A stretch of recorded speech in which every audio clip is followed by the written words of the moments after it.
Well, here we go. It's a live nightcap. The last one for the Cincinnati Bearcats this season. As always, visit our friends at Galactic Fried Chicken, www.galacticfriedchicken.com. Download the app for Android, iPhone, everything Galactic, and they'll bring it to you. Anywhere in the 275 loop, pretty much, they'll bring it right to your front door. So you should do that. Or get down to Dayton, Kentucky, Wednesday through Sunday. Tell them to pump it up. Save yourself 15% off of your order. Hi, Aaron. Hi, Chad. How you doing?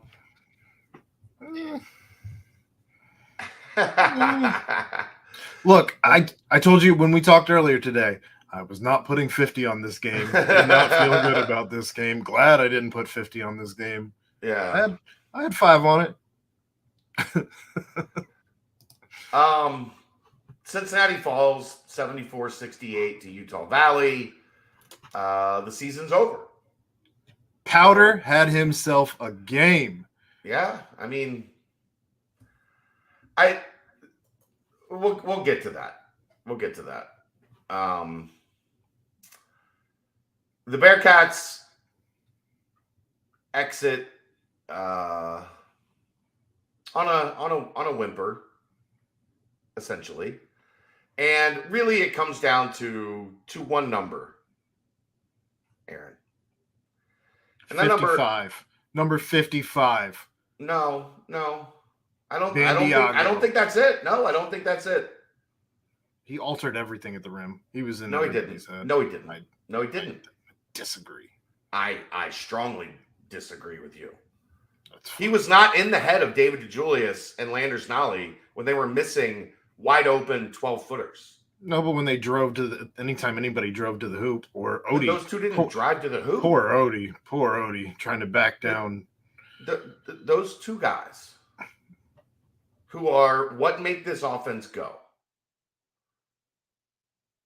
shot 49 times and they made 16. I like it, Jeff. I like it. They shot 49 times between the two of them. That's wild. If they are anywhere close to what they normally do, that's a comfortable win for Cincinnati. But they missed, and they missed, and they missed, and they missed, and they got good shots, and they didn't take threes, which is what everybody begged and begged and begged.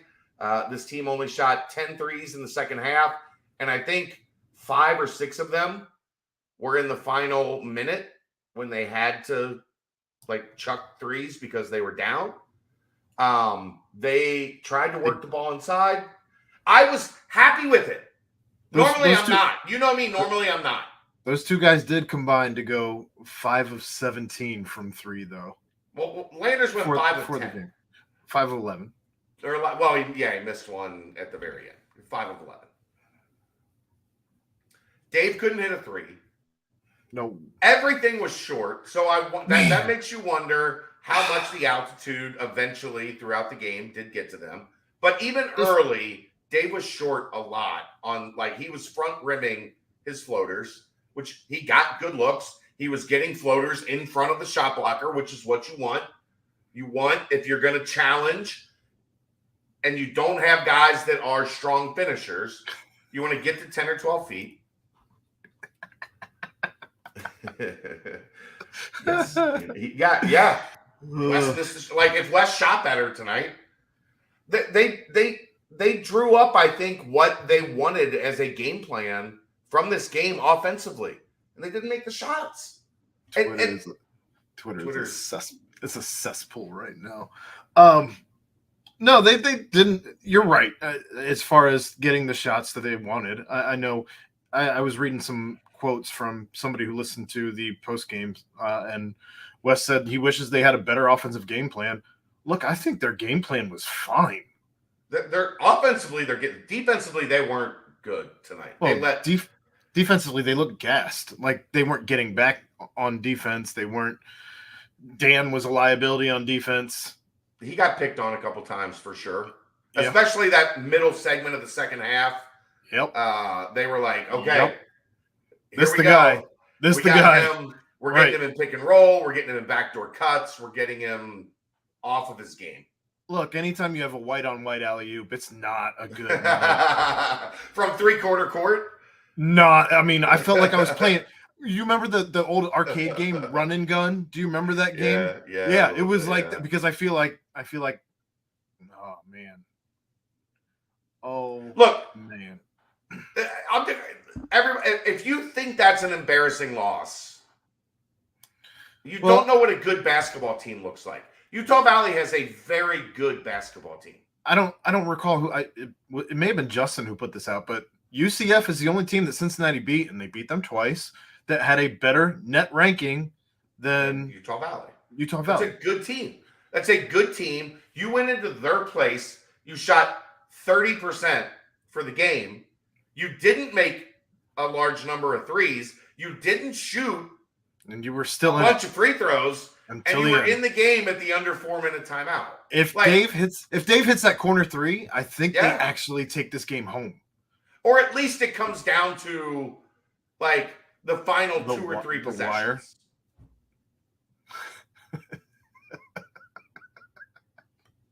Just let it ride. Let it ride right now. Let people get it out. I'm not going to look. Let people get it out. I'm not going to look. You can actually click the comments button and they'll all go away. And I'll just put the good ones up. Okay. I'm not looking. I turned it off. All right. I'm not looking. I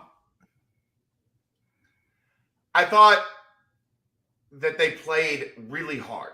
I thought this team executed what they were supposed to execute about at maybe a C+, B- level. But they didn't. If Dave and Landers hit the shots that were mapped out for them to hit, it's because of the unis. It's not the white helmets. It's the white unis. If we would have just been wearing the white unis. We didn't get to wear the white unis like we did at Hofstra. I'll just answer because Utah Valley decided that they were going to wear their home uniforms. So Cincinnati had to wear their road uniforms. Hofstra wanted to wear the blues. So, maybe that's, that's on Hofstra as to why they lost. Hofstra wanted to wear their road uniforms instead of their home uniforms.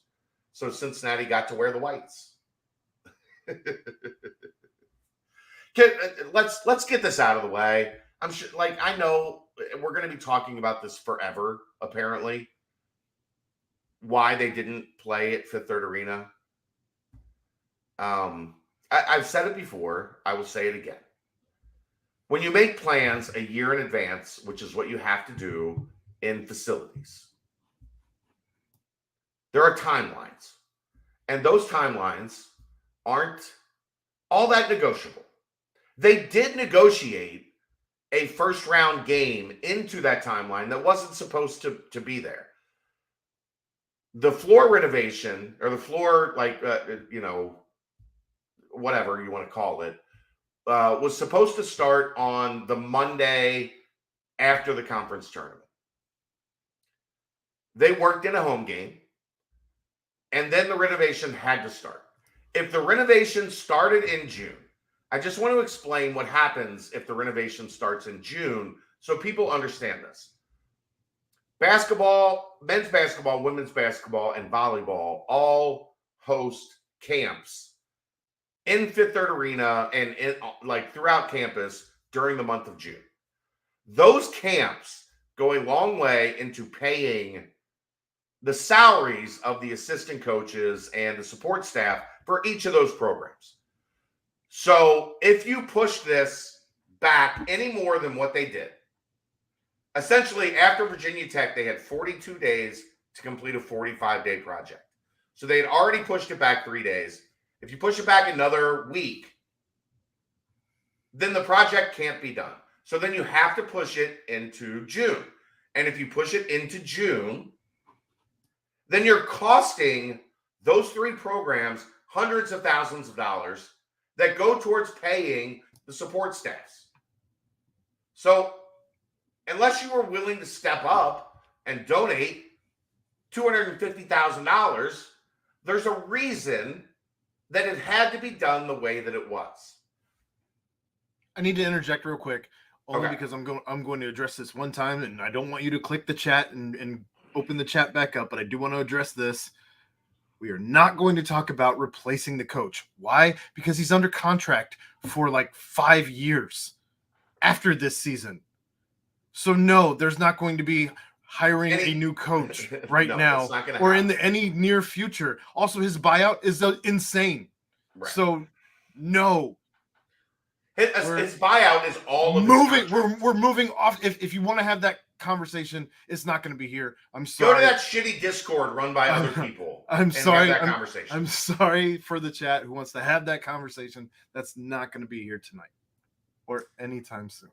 So you have a choice. You can either get this done now, or you can get it done in June and cost 3 programs a significant chunk of money that they rely on every year. Every year. It's important to have Fifth Third Arena available for volleyball camps, women's basketball camps, and men's basketball camps. If you push it any farther back than that, you're getting into the start of the school year where the floor is still not done.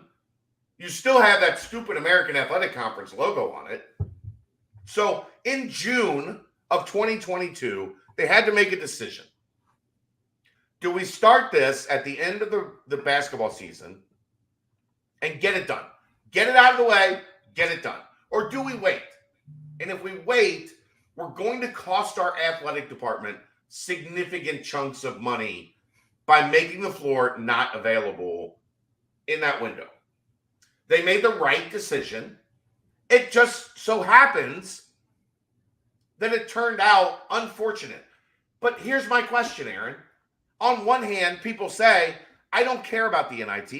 The NIT sucks. I don't want to have anything to do with the NIT. That's not Cincinnati basketball. And then they turn around and wonder why the program made a decision that didn't have the NIT at the top of their mind. The athletic department agreed with you. The NIT is the NIT. We'll do what we can, but we don't. The NIT is not significant. It is in passing. Would it be nice to get a couple extra games? Absolutely. Would it mean so much to set your athletic department back hundreds of thousands of dollars to do that? No, I don't think that's fair. One of the questions that's come up a couple times, and while we're on the topic of where the game was played, let's just talk about it. Why couldn't we have had it anywhere at any other nearby college? Because you had 2 days to do that. People. Other places have other things going on too. I mean, I know NKU. There were Cyclones games at the Dunk downtown. There was stuff going on at NKU. And if you think, why would you rent out? Well, you would lose significant amounts of money. Correct. Like more than you lost to go to this other school to play a game. You are going to lose money if you played home games at Fifth Third Arena. Like it's going to be close to even, so it's not a major deal, but you're going to lose money if you played home games. Athletic departments don't like losing money. NKU was not really available. They had a monster truck thing going on. Sounds riveting. There were Cyclones games going on at US Bank Arena. And if you think, I had somebody suggest, why didn't they play this game at the Centos Center? They would have played this game on the surface of the sun before they played this game at the Centos Center. Can you imagine, Aaron, could you imagine if UC played Utah Valley at the Centos Center and lost? This is why, Chad. This is why. Midget wrestling. I don't know if we're allowed.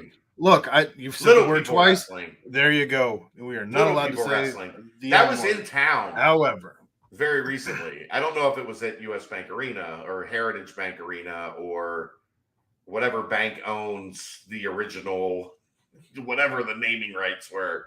There was a wrestling thing in town recently. Maybe it was that. I don't know. They played a home game that they shouldn't have played based on the construction or work that was done. They've tweeted out the floor is completely stripped. We've seen the pictures. Those aren't CGI. They have to repaint the entire floor, epoxy it, and then let it set. But are they putting this logo there? Is what I want to know. And then all of this is for nothing, Chad. All of it is for nothing. As I was told, they're going into the Big 12. The main logo is the CPAW. That's the branding. So you put the CPAW at center court. Chad, I've seen videos on Twitter this week that Jordan Brand is going to be here next year. And if the Jordan Brand is going to be here, then that should be here. I'm just saying this is all part of the big master plan to put the giant Bearcat back at half court, right? Where's the I'm telling you no, but somewhere. If you had your aluminum foil hat, you could put it on. It's somewhere. I mean, I'm looking up in that corner. I can't stop looking up in that corner at the comments that are just scrolling while we're talking. You don't have it on, right? No. I'm just so happy. Look, there are 63 unread comments. I'm so happy you don't, because we have reached the point in the chat where we are at the Andy Kennedy revenge tour. Are you putting people in timeout? I did put one in timeout, yes. Okay. It got a little ridiculous. A little ridiculous. It was a timeout. It wasn't a block, but timeout. It got a little ridiculous. Everybody, I understand. I haven't argued with anybody on Twitter tonight. I made some funny jokes. I thought I was as on my game on Twitter tonight as I ever have been. I made a couple really funny jokes. I have not argued with anyone once on Twitter tonight. I did tell someone that I hope he had a good night and a better tomorrow, because he thought if he wore his UC gear, people were going to throw whipped cream pies at him tomorrow. I also want to address to those in the chat waiting for us to talk on this night about roster reconstruction. It's not happening tonight. Tonight is not a roster reconstruction night. Let's get through the tough conversations and see who's coming back before we are worried about roster reconstruction. But as things currently stand, we're going to speak a little bit more about the game that was tonight. So that's why we talked about the court, because it's an ongoing story. I honestly thought it was dead, and it will not die. It will not die. Why they couldn't play a home game in a tournament that everybody said they don't care about. I don't want to play in the NIT. Fuck the NIT. This program plays in the NCAA tournament, and then they play in the NIT, and everybody's super worked up about the NIT. Well, and there was a comment saying that we were talking out of both sides of our mouths, because if the NIT doesn't matter, why did we accept the bid? Now, I will say I'm not sure I disagree with that, given what we have, I don't think this was, other than Wes wanting to, the team. Wes gave it to the team. That he asked them if they wanted to keep playing. And if the coach gives it to the players, a player's coach, and the players say, you know what? I think we can fuck around and win this whole thing. Yeah. Then you give them a shot to do that. At whatever obstacles they have to face. Do you think Wes was happy having to go on the road for Hofstra and Utah Valley? Hell no. No, of course not. Do you think John Cunningham was happy with that? No, of course not. But this was a decision that was made a year ago or 9 months ago or however the hell long it was. And guess what construction companies don't like? Being told 6 hours before the project starts, why don't you just hold off all the people that you're paying to come do this project in the morning, and maybe we'll do it in June. That's not how construction companies work. Can we just think? John, you have hired a player's coach. You've hired a player's coach. He is going to defer to the players and let them decide if their season is over or if they're going to keep playing. Tony, I'm going to tell you one time and one time only, man. I did put you in timeout already tonight. The next step is a ban. I don't like the block button. I tell Chad I don't like the block button. I'm just saying, let's dial it back. If you're losing your shit, if you're here losing your shit, just go do it on Twitter. Well, no, you can lose your shit. I don't care about that. Chad's turned his comments off because I don't see them. I am up to 75 unread comments. Bullshit. Samson isn't a player's coach. Samson is a player's coach, man. Absolutely is a player's coach. Come on. Samson, have you seen Samson in the locker room taking his shirt off and spraying water around with all the... Come on, man. He is a player's coach. He's just also a known cheat. So it's fine. You're right. You haven't been toxic, Chris. You haven't been toxic. In any case, let's talk about the game before I get wrapped up in comments. Okay. David Landers tried to be the alphas and win that game. And they didn't make shots. And I don't openly have a problem. It's not like I felt like they shot UC out of the game. Well, I just felt like they didn't. There was never a moment where either one of them like got hot for a segment. You know, they tied the game at 44, 40 something. And they were in position, 41. They tied the game at 41, I think. And they were in position to take control of the game. And they actually, I thought in like that window early in the second half, all the way up to like, I don't know, 12, 13 minutes left to go in the game, they had a chance to take control of the game. And they played significantly better than Utah Valley in that window. And they just missed over and over again after they tied the game up. And then you saw Utah Valley stretch it back out. You know, play the accordion game where they never took the lead. I want to compare this game to what I feel like we saw a lot last year, where it was the Jeremiah Davenport shooting us out of games at times, shooting us into games other times, but shooting us out of. I didn't feel like this had that same feel because it wasn't just Davenport on an island shooting it every time he touched the ball, which it felt like at times last year. Right. This year, you had... Well, if JD hits one or two of those, he took 5 threes. I wasn't trying to bring him... 3 of them were wide open. I wasn't trying to bring him into the comparison of this year, but yes, to your point, yes. I'm talking about tonight. What I'm getting at, though, is you had your best 2 guys going down and shooting the ball. There was not, honestly, there wasn't a ton that you got from, you didn't get much anyone at all. Else. Offensively. Anyone else. Well, I mean, you got 10 from Vic. Yes. He struggled. He struggled with fouls, more importantly than anything. He had 3 fouls with 4 minutes left in the first half. You also, well, speaking of the first half, you put yourself into a hole with 10 turnovers in the first half, which we've talked about. 10 is not, it was 10 in the first half. And then the 11th, that's what the announcer said. I didn't even look at the stats on that one. That was just what the announcer said. No, there were 10. That's not right. Well, they only turned it over 8 times the whole game.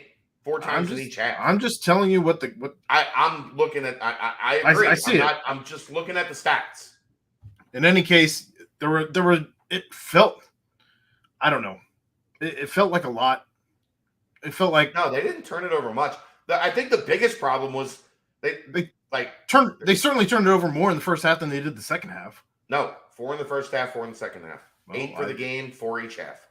I don't think that these stats are correct. That's fine. Okay. I don't know. I don't know what you're supposed to do with that. I just threw a fish into your lap. But it's fine. Yeah. I don't know. 7 pounds, 3 ounces. I'll tell you. For me though, I think the most you had Landers and you had Dave doing what they do and trying to win a game. But for me, the most underwhelming player on this team tonight wasn't even Jeremiah Davenport. It was Micah. Yeah. Micah was struggled. He had underwhelming early turnovers. Underwhelming in every way possible. Like just throwing the ball away, mishandling it. He would drive and there was nothing there. So at least he wasn't taking like the wild circus act shot that we've grown accustomed to seeing from him last season more than this season. So but he was sloppy. 3 points, 4 assists. He had 2 turnovers. Both of them were in that early that stretch in the first half where they went up 10. Like just careless. One, he just turned around and just chucked the ball to nowhere. Does Odie throwing the ball over the backboard on a layup count as a turnover? If not, no, it's just another miss. It's just another miss. If not, it should. Just another miss shot. Okay, just another miss shot. Is it a shot if it doesn't touch the whole box? Aaron. Okay, I've got the stat of the game. I got the stat of the game, Aaron. Stop yelling at me. I'm loud. It's just the way I talk. I'm not yelling. That's just the way I talk. Who do you think had more? Don't look at the stats. Close it. Don't look at it. That's on this screen. Okay, don't look at it. Okay. Who do you think made more shots tonight? UC or Utah Valley? I'm going to guess UC only because I don't know why you would bring it up otherwise. Because the score isn't indicative of that. UC made 27 shots. Utah Valley made 25. How many? Here's the other. This is a crazy number. Don't look. I see you looking. Don't look, motherfucker. Don't look. I think I know where you're going with this next. And that's where I'm just curious. How many more shots do you think UC took than Utah Valley? Oh, I didn't look at that. I looked at free throws to see that. Okay. That's the third point of this. This is a 3-point. How many more shots do you think UC took than Utah Valley? I'm seeing in the chat that we shot the ball 79 times. So how many times do you think Utah Valley shot it? 58. I'm gonna guess 55. All right, 55. Cincinnati took 24 more shots. 55. Well, they had 79.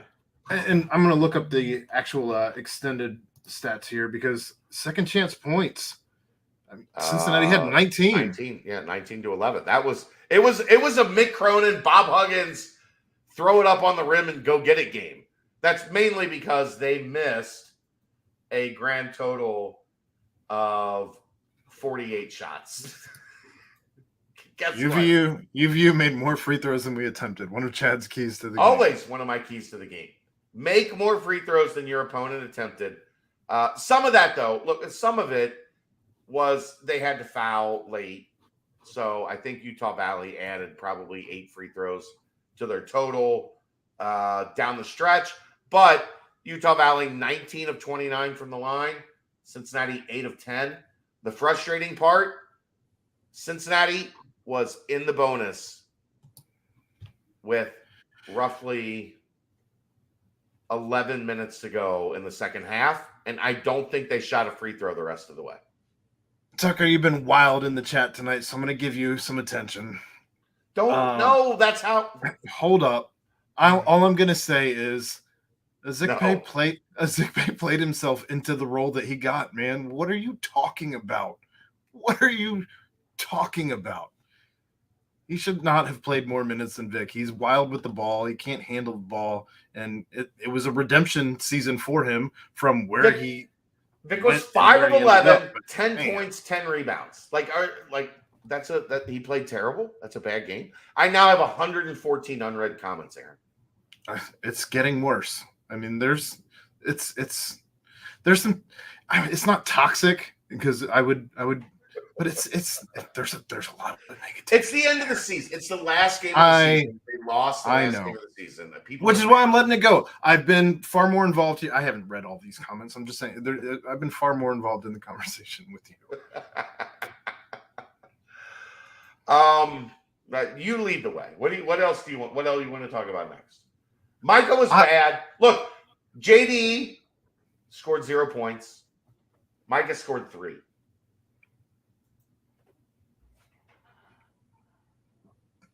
Not great. Not great, Bob.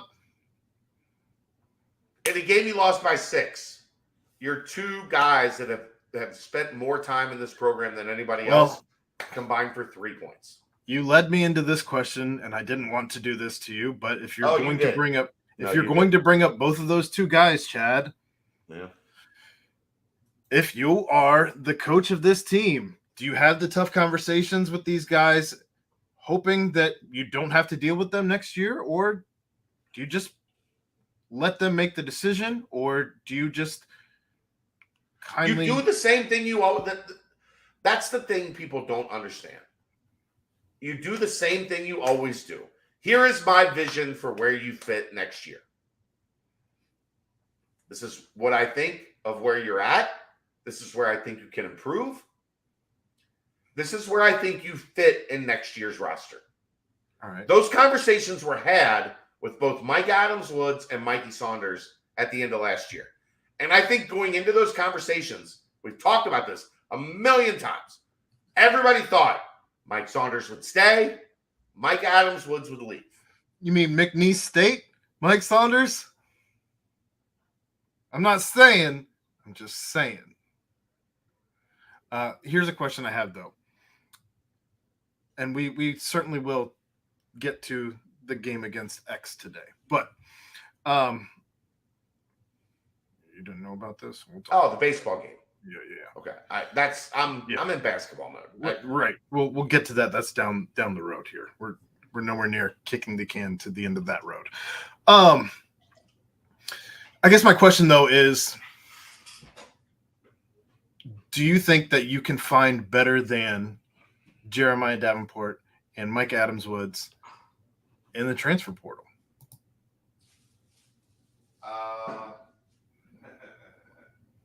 So a lot of that depends on how the question, like how the conversation is framed.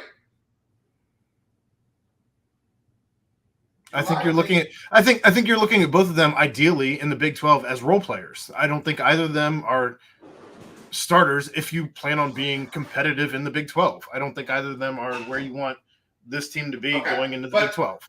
But the question is different, okay? But that doesn't mean that they don't have roles on this team. Is what I'm getting at. Here's why the question is different. The question is different because I think with Micah, you can pretty openly say we recruited these 2 guys to come in and play the 1 primarily, which if you paid attention for most of the season, or at least the second half of the season, Micah was not ultimately playing the 1. Dave was. Top G, thank you for being a just beacon Voice of reason. I don't even care if it's reason. It's just a beacon of positivity in what's been a very dark chat. I think you can say to Micah, we're gonna play you a little bit at the 1. You're gonna see some time at the 2, and we want you to help Jizzle James and Day Thomas kind of understand the culture and what this program is about. With JD, he can't play the 3. Nope. And he can't play the 5. So he's stuck at the 4. The question you have to ask yourself with JD, look, I know you're going to say he can't play the 4 either. You're being awful nice. But the 4 is the only position he can really play, I guess is what I'm getting at. Can you go get a high-end 4 out of the transfer portal more than you're likely to get a secondary combo guard to help usher in Jizzle and Day? Pause that thought. That wasn't the one I meant to bring up. Neither was that. Actually, JD not doing senior day is something that Wes made that call. He didn't have anybody who had remaining eligibility to avoid having any type of controversy. Well, they hadn't had the conversations yet. Correct. So he anybody who still had eligibility left was not actually a candidate to. And maybe if they said, I'm graduating, I'm out. Like Aaron, I just want to thank you, by the way, for regulating the chat and taking it away from you. I have 148 comments that I have not read. You're welcome. And for my sanity, I think that's a good thing.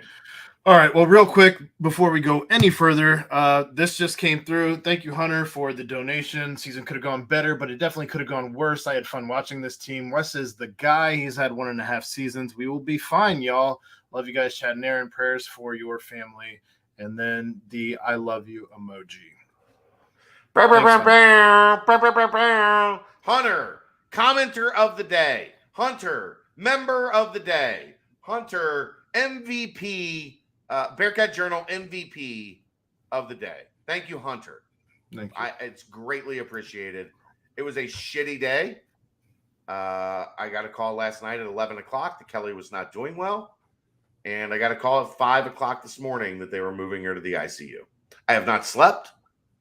I'm a piece of shit right now, but I'm doing what I can to get us through what Aaron wanted. Aaron was fine doing this as a recorded segment that, whatever.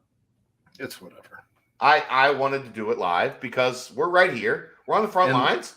We're going to face you, except for me not reading 150 comments in the chat. And there's currently 76 of you knuckleheads who wanted to spend your evening with us, so we appreciate it. Aaron, I don't know what you can do. When's the last? I don't know. In a college basketball game, the last time I remember two guys taking a combined 49 shots. We thought in the Hofstra game, the two main guys for Hofstra they shot 38 times, and we were like, holy shit, they shot 38 shots between the two of them. 49 shots. Chad, they went 16 of 49. Yeah. What was the game where we had 13 field goals? Did we shoot the ball 49 times? Was that Houston? Maybe. Yeah, maybe. They shot it more than 49 times, but it was close. Oh, damn you, Chris Branham. They're starting to figure out if they donate, then I'll read their stupid questions. And this one is a stupid one. I'm not of the belief that there are no stupid questions, but true or false, Kareem Johnson is better than any of our current bigs? False. He's okay. Well, he's been railroading the entire chat about Kareem Johnson being better than Vic, so that's okay. Good for you. Okay. It's fine. Okay. Hunter says he was on the cheer team during 17 and 18 season, and he just appreciates everything. So, Hunter, we appreciate you. Yep. That 17-18 season was one of the, as we talked about with Kane, those were just such a great group of guys, man. Just a great group of guys. And I miss all of them dearly. Carry us on, Aaron. Carry us on. All right. Who else are we talking about? Odie battled, but you needed 8 to 10 points from Odie tonight, and he didn't get it. He got what, two? Hunter's back again for another 5. Development we saw this year is all the proof I need to have faith in this team. So I think that's an important thing. Like this team, if you went back and watched this team play, like if you went back and watched the game from November, they were awful. We sat here on those nights in November and just kind of looked at each other and went, oh man, this could be bad. This could be bad. Like really bad, Aaron. Did we not? Like this, if this team doesn't get significantly better, this is going to be bad. And the only glimmer of hope we had was that Landers hit 27 threes against Arizona. And then Josh Reed hit a couple in the final minutes to make it not look like a blowout. Landers hit, 9 threes in that game? Something like that, yeah. They got dump trucked at NKU. Arizona should have been a 20-point game. Ohio State beat the absolute dog shit out of this team, and Ohio State sucked. And then you had the Xavier game where they had to dig themselves out of the actual grave to make that game look respectable. This team did exceed its KenPom predictions. by a couple spots. We sat here last night and told you if they don't make shots and play well, Utah Valley is going to win. If that is a surprise to you, you weren't paying attention. I guess where I'm most confused with the reaction of the fans and me being a fan, and we both know, you talk to me enough, Chad, that I'm not always the most sane as far as the conversations about. I am part of the fanatic portion of fan, like I am that. Sure. I don't understand. Like, we talked through this at the beginning of the season where we finished roughly around 20-21 wins. We look at this season as above expectations. I don't know when the bar got raised. At expectation. I guess I don't know where the bar got raised. Like, of course, yes, we want to beat Memphis. We want to beat Houston. That's been my biggest issue with this team They had this better year. teams. But I don't understand where the fan base got just irrational about why aren't they beating them? Because the like skill level is not the same, Right. in comparison to either of them, and to where like people don't really see that this team got better over the course of the season, which goddamn they did. Clearly they did. And B, like, Wes is out there recruiting his ass off to make this team better. I guess I don't know where people are not understanding that this team, this roster is going to be assembled better. Again, whether or not JD and MAW come back, it doesn't, at this point, I don't think it actually fucking matters to me anyway. And maybe I'm not speaking for the voice of the entire team or the entire fan base rather. But if they come back, I don't think it's going to be even in the same role that they had this year. I don't think if you bring in the talent to be Big 12 ready, that's going to be something that if Wes is, Wes, you've had plenty of conversations with Wes. I've had being around Wes enough between the conversations that I've had with him and been a part of, privy to, whatever, or listened to via his time at the podium. He wants to win. He's not happy with the way this season went. He's not happy with that. So I guess I just don't understand where there's a disconnect in that regard. Yeah. Here's the thing. If Mike Adams-Woods comes back and he's I'll give this to all of you. If Mike Adams-Woods comes back and he's the better option than Davion Thomas and Jizzle James, be concerned. Because Davion Thomas and Jizzle James were recruited to be the future of this program in terms of the guys that have the ball in their hands. Wes knew that this roster wasn't good enough, especially when Dave leaves. Tony, that's the first sensible thing you have said all night. The transfer portal has made mid-majors not cupcakes anymore. Why you see more upsets? Yes. Sorry to interrupt.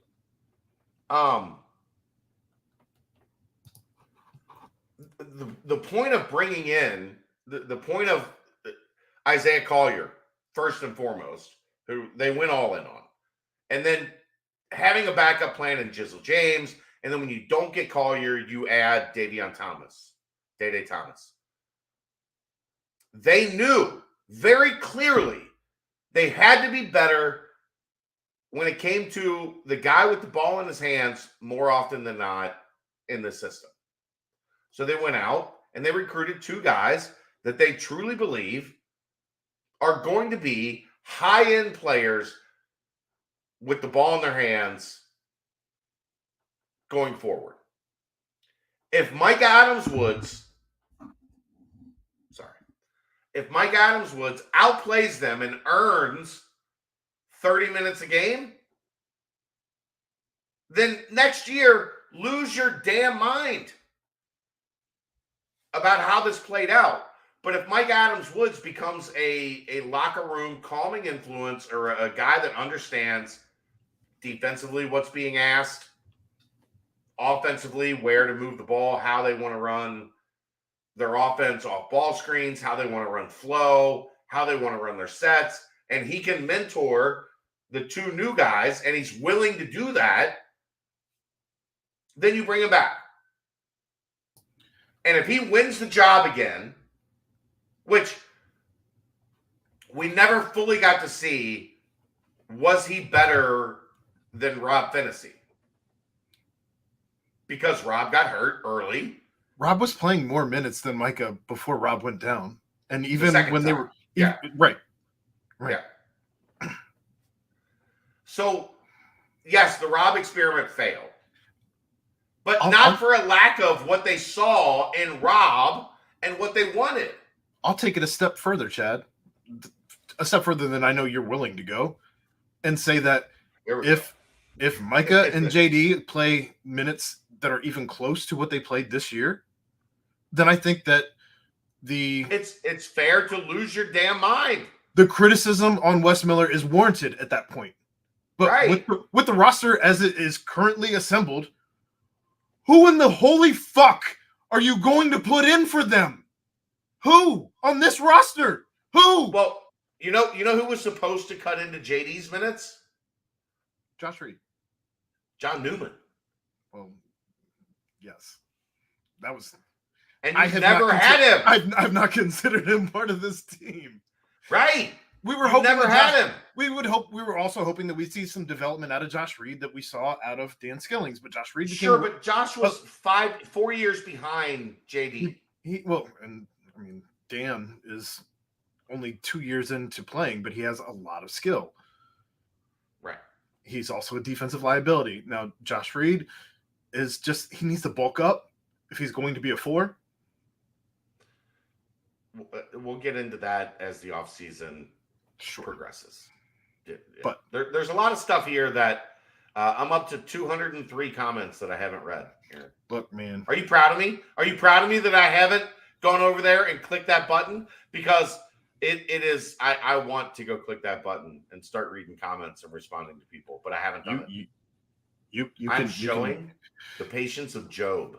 No, this is maturity on your part. Honestly, like there's some of this. It's some of it's been tough for me to just let go. So, I guess if we're gonna just, I don't want to quite put a bow on the season yet. I still want to finish talking about this game. I guess. Well, I mean, Dave and I tomorrow night are going to do it. You and I have a guest tomorrow night for the nightcap. Oh. Justin Williams is going to join us because he was at practice today, spring ball, and he will be at the pro day tomorrow while I am back at the hospital with Kelly. So Justin is going to join us tomorrow night, and we're going to ask him about spring ball today, the pro day tomorrow. Dave and I have the BCJ pod tomorrow at 7:30. And then I guess the Rock of Truth is at 9. I don't know with them sometimes. Yes. Maybe okay, they are tomorrow night. Yes. We've got a full night of content tomorrow. So let's not, throw up everything. Let's instead focus on what happened tonight, which was look, some of you simply can't understand that another team has really good players. And that those really good players played better than Cincinnati's really good players. And that's what happened tonight. What was the white dude who tomahawked it? That wasn't Woodbury. It was Woodbury, yeah. Was that Woodbury? Yeah. And then Harmon was kind of the surprise. Harmon he averaged 13.8. Like, that's kind of the thing that this Utah Valley team does to you. They have 3 really good guards, and then Fuller played well as their 4-man, and Bendogo as their 5. They got 70 of their 74 points from their starters.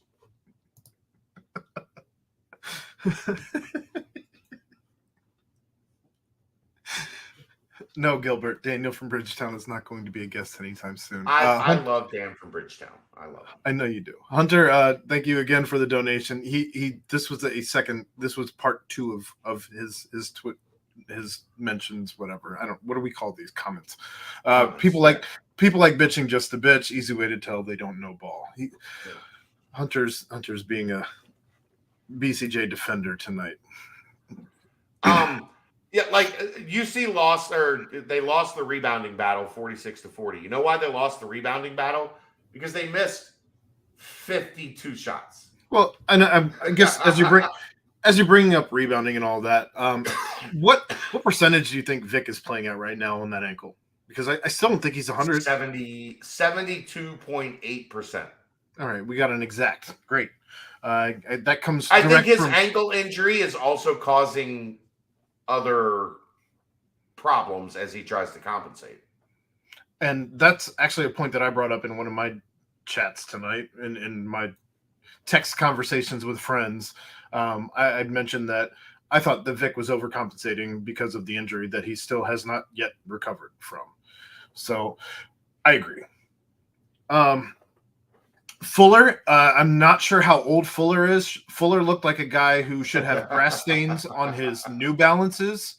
And he did the I'm 35 and a father of 3 raised the roof from my suburban house. After that, alley-oop was impressive. He caught it here, and I believe he was on his way down, but still was able to bring it back up to take it home on that half court alley-oop. And again, just anytime you have white on white crime like that, it's tough sledding.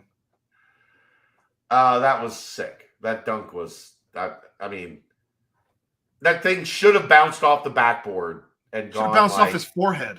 5 head. He had a 5 head. God.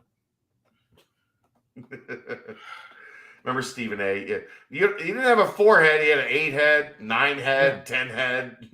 1, 2, 3, 4, 5. Look, it's frustrating. I get it. I get why everybody's frustrated. The season ended.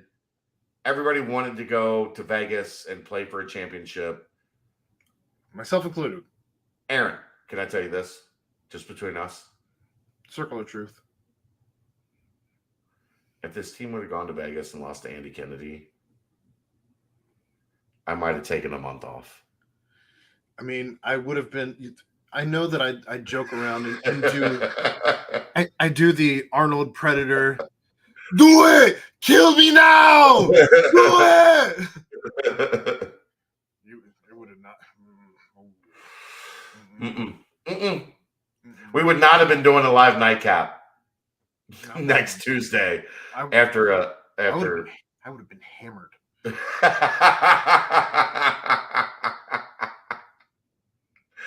Oh shit! All right. Well, I don't have a whole lot else to say. I have to be up in 7 hours, 6.5 hours with the kid, and then off to the ICU. So it was final thoughts on the season, just real quick in a sentence or two. For me, it was a lot of fun watching this team. I like this team. This team. It was a likable team. It was a lot of fun watching them grow, watching them develop, watching them go. Odie was not Odie at the beginning of the season to where he was at the end of the season. Vic, we watched him elevate like you were leveling up on a fucking video game. Dave is going to be sorely missed next year from the jump until the end. One of my favorites. We're still going to be talking about David DeJulius by the end of next season, wondering why the fuck we don't have a point guard who can do what David DeJulius was doing. And we'll see on the rest. Yeah. So, baseball kicked the shit out of Xavier today. Man, home run derby. What ended up being 19-6? I can tell you here in just a second. Actually, I have their tab saved. They beat the dog's piss out of them. It was 19-6, I think. There it is. Okay, refresh.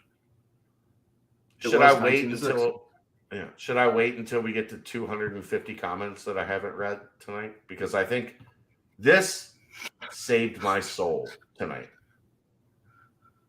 turning your comments on. If I'd have read those 242 comments, and if I know you the way that I know you, you're going to still read them. I'm not. No, I'm good. I don't believe you, Aaron. I've slept like 4 of the past 48 hours. I cried more last night than I maybe have in my entire life since my mom died. I thought I sat outside the hospital today for 15 minutes of I refused to walk in because I knew I was going to have to hit the floor for the ICU instead of our normal, where Kelly has been at. And I couldn't walk in the hospital and hit the ICU floor because I hate that place. I love the people. The nurses have been great. The doctors have been great. The care has been great. But going to the ICU floor, I couldn't, I didn't want to get out of the car. So it's fucking basketball. You know what? You know what's going to happen in 6 months? We're going to have another basketball season, and we're going to be right back here talking about it. And I don't. Well, you guys are mad. I know. Friday night does begin a 3-game slate against Butler. Will Ferrell night, Anchorman mustache giveaway on Friday. I cannot say that enough because. Are you coming to, they've? I think. I doubt. I may have gone to see if I could go get my Anchorman mustache had I been able to go to practice, but they canceled practice because it's supposed to rain all day Friday. Noah's Ark is going to show up in Cincinnati, I guess. I don't know. I'm assuming they've already ordered the mustaches. Would you like me to get you one, if possible? Yes. Okay. I'll wear it on the show. Tell Googs I'll wear it on the show. It's free promo for the baseball team. I don't even care. All right. Well, thanks to everybody who joined us. Thanks to everyone who joined us. Thanks to those who donated. Thanks to those with all your questions, comments, all of that. Look, I try not to block people, but when you do go after the other fans that are in the chat in one way or another, whether it's a generalization or specifically, it's not going to go well for you. You get one warning after that. Sorry. Quit being a dumbass. We're trying to, come on. If you want to annoy people, go to your Twitter feed and hope people follow you. But it is what it is. The season has come to a close and the off season begins. We will spend hundreds of hours talking about that as well. He's Aaron Smith. I'm Chad Brendel. The Bearcats fall 74-68 to Utah Valley. Thanks as always to Galactic Fried Chicken.